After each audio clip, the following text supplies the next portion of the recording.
Assalamualaikum warahmatullahi wabarakatuh.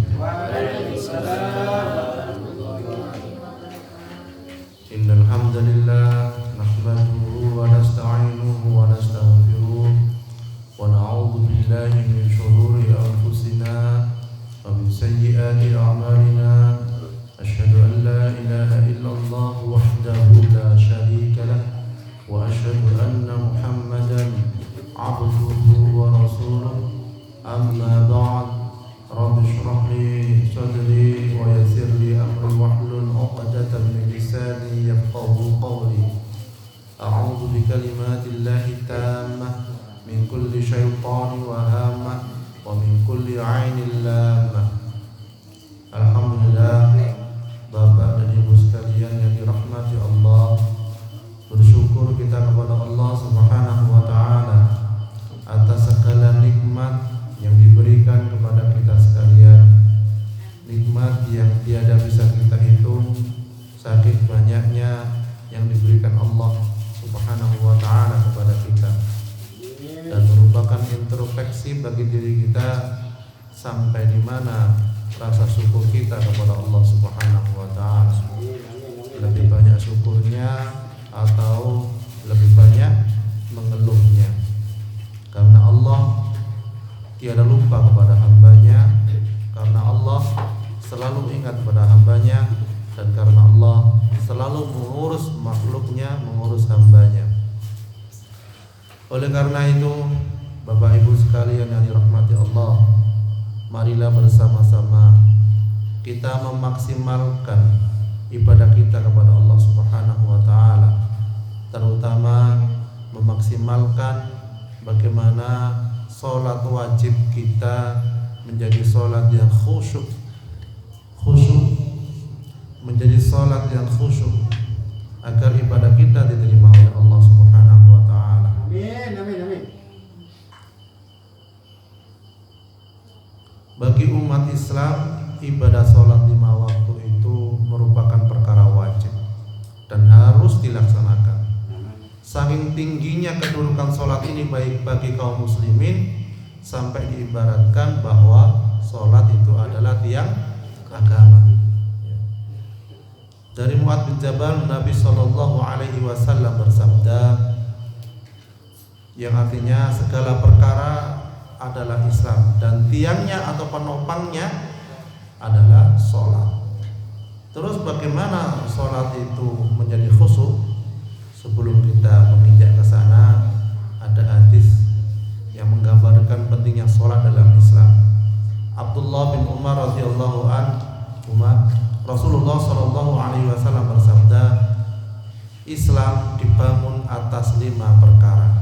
Yang pertama yaitu bersaksi bahwa tidak ada sesembahan yang benar untuk diibadahi kecuali Allah, dan bersaksi bahwasanya Nabi Muhammad adalah utusan Allah. Kemudian yang kedua adalah mendirikan sholat, yang ketiga menunaikan zakat, yang keempat naik haji ke Baitullah bagi yang mampu. Ibu-ibu pengen naik haji? Bapak-bapak? Mudah-mudahan kita bisa naik haji bersama ke Baitullah. Kemudian yang kelima adalah berpuasa di bulan Ramadan. Ini hadis riwayat Bukhari, Muslim. Terus bagaimana cara sholat yang khusyuk? Beruntunglah dalam firman Allah-Nya, sesungguhnya beruntunglah orang-orang yang beriman, yaitu orang-orang yang khusyuk dalam sholatnya. Ini Quran surah Al-Mu'minun ayat 1-2. Terus bagaimana cara yang khusyuk? Yang pertama adalah memahami bacaan sholat. Bapak Ibu sampun hafal dereng surat Al-Fatihah artine? Sampun nggih, alhamdulillah. Kulo tes, apa artinya alhamdulillahirabbil alamin? Pripun? Segala puji bagi Allah. Napa? Seru sekalian alam. Alhamdulillahirabbil alamin, Ar-Rahmanir Rahim, yang Maha Pengasih lagi Maha penyayang. Maliki yaumiddin, yang menguasai hari pembalasan. Iyyaka na'budu wa iyyaka nasta'in. Artinya hanya kepadamu kami menyembah dan hanya kepadamu kami mohon pertolongan. Ihdinas siratal mustaqim. Apa sih pun? Tunjukkanlah kami ke jalan yang lurus. Siratal ladzina an'amta 'alaihim ghairil maghdubi 'alaihim waladdallin. Yaitu jalan orang-orang yang kau anugerahkan nikmat kepada mereka, bukan jalan yang dimurkai dan bukan pula jalan mereka yang sesat. Kenapa sedaya nggih? Alhamdulillah. Saya. Insyaallah tambah khusyuk pakai salat nggih. Jadi memahami bacaan salat. Ya. Subhana rabbiyal a'la wa bihamdi. Artosipun Maha suci Allah yang maha tinggi. Subhana rabbiyal azim wa bihamdi. Maha suci Allah yang maha agung. Kenapa saya kata sini? Alhamdulillah. Kemudian yang kedua, agar sholat bisa khusyuk itu fokus, ngelatih konsentrasi. Jadi kita tunjukkan pandangan kita ke sujud. Nggak usah ngelirik, mau sholat ngelirik kiri kanan, bukan angsal. Jadi lurus ke pandangan sujud. Kemudian yang selanjutnya, yang ketiga, tempat sholat lingkungannya juga harus bersih. Nggak sakit musola masjid pun seselak atau dekat dengan peliharaan hewan, sapi, pitik, ayam. Akhirnya kok kali Allahu Akbar ngambune apa kira. Jadi bingung ngambune napa? Hewan iku wau, kotorane hewan timbang kok salat. Pas udan-udan salat, waduh, kebrucuk korat-karit kotorane. Jadi usahakan jauh dari tempat peliharaan hewan yang katakanlah baunya menyengat. Untuk mensiasati baunya menyengat, biasanya pun pakai fermentasi agar netral. Kemudian lingkungan yang bersih dan nyaman, karena musola ini tanggung jawab atau masjid ini tanggung jawab kita bersama. Mboten ngenteni ngerantosi petugas. Ketika kita bisa nyandak, bisa bersihkan, ya kita bersihkan. Jadi wonten konglomerat itu kaya raya punya villa dan lain sebagainya. Tetapi ternyata dia mengabdikan diri sebagai marbot masjid. Padahal tidurnya lek badhe sing empuk AC dan lain sebagainya sakit. Tapi tiangnya masya Allah. Dalam marbot apa? Untuk mengabdikan diri kepada Allah, dia menjadi marbot masjid, bersih-bersih masjid. Jadi tiang ingkang bersih-bersih masjid, bersih-bersih musola niku sanes tiang hina dalam artian rendah, boten. Justru dia di mata Allah Subhanahu wa taala dia orang yang utama, yang bagus, yang baik, masya Allah. Panjenengan kan senang kalau wonten jedinge bersih, masjidnya bersih. Yang kate mampir lek perjalanan kate salat tuh semua nang bayang nih. Wah, masjid itu Sumber Baru, jedinge mewah nih, granit, masya Allah. Airnya mengalir terus.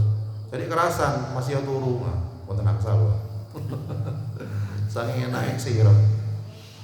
Terus nyanyi teng jeding mboten angsal. Kemudian yang selanjutnya adalah menganggap bahwasanya sholat yang dijalankan itu merupakan sholat yang terakhir. Jadi wah kok sholat meneh ono ae, masih biasa-biasa enggak apa-apa. Mboten angsal ngoten. Jadi dianggap sholat kita ini sholat yang terakhir. Lek ini merupakan sholat yang terakhir, ya apa rasanya ini? Khusyuk insyaallah. Ya Allah, kata dicabut aku ya Allah. Misalnya ngoten. Jadi makanya kita khusyuk dalam sholat. Akhirnya konsentrasi minta kepada Allah. Syekh Ibnu Mukmin mengingatkan, bila kau sedang rukuk, jangan bayangkan usiamu panjang sampai i'tidal. Bila kau sedang i'tidal, Jangan bayangkan usiamu berlangsung sampai pada kondisi sujud. Bayangkan surga ada di sisi kananmu dan neraka di sisi kirimu. Sementara sirat atau jembatan ya, di bawah kedua telapak kakimu. Kalau begini caranya, baru kamu benar-benar sholat. Eling lek badhe nyebrang sirat niku jembatan niku wau licin. Lebih tajam dari mata pedang. Nggih, lebih halus dari rambut ngoten nggih. Licin. Lah salat niki merupakan ukuran kita agar kita khusyuk bayangake ngoten. Waduh, jembatan sirat licin, lek terjerumus masuk ke dalam neraka. Bawah neraka niku lek bayi ketika dilempar dari atas baru sampai ke dasar neraka 70 tahun kemudian. Bayangkan ngoten ya. Akhirnya salatipun susu benten lek kok salat bayangne naik odong-odong ora enak rek aduh yang lautan yang kolam renang dan lain sebagainya. Artinya merusak kekhusyuan ketika kita dalam sholat. Oleh karena itu Bapak Ibu sekalian yang dirahmati Allah, monggo bersama-sama kita melatih khusyuk, konsentrasi ketika sholat. Yang diingat adalah Allah Subhanahu wa ta'ala. Agar kita tidak termasuk dikatakan orang yang lalai dalam sholatnya. Ketika lalai dalam sholatnya, na'udzubillah min dzalik, khawatir sholat kita tidak diterima oleh Allah Subhanahu wa ta'ala. Mungkin kita sekalian oleh Allah diparingi hamba ingkang khusyuk, ingkang sholat yang diterima oleh Allah Subhanahu wa ta'ala, sehingga kita saged masuk dalam surganya Allah Subhanahu wa ta'ala. A'udzu billahi minasyaitonir rajim. Bismillahirrahmanirrahim. Alhamdulillahirabbil alamin. Allahumma anzil rahmata wal maghfirata wasyafa'ata wan ni'mata ila arwahi jami'il qubur minal muslimina wal muslimat والمؤمنين والمؤمنات وارفع لهم الدرجات وضاعف لهم الحسنات وكفر عنهم السيئات وأدخلهم الجنة مع الآباء والأمهات يا أيتها النفس المطمئنة ارجعي إلى ربك راضية مرضية فادخلي في عبادي وادخلي جنتي ربنا هب لنا من أزواجنا وذرياتنا قرة أعين واجعلنا للمتقين إماما رب اجعلنا مقيم الصلاة ومن ذريتنا ربنا وتقبل دعاء ربنا آتنا في الدنيا حسنة وفي الآخرة حسنة وقنا عذاب النار وصلى الله على سيدنا محمد وعلى آله وصحبه وسلم والحمد لله رب العالمين.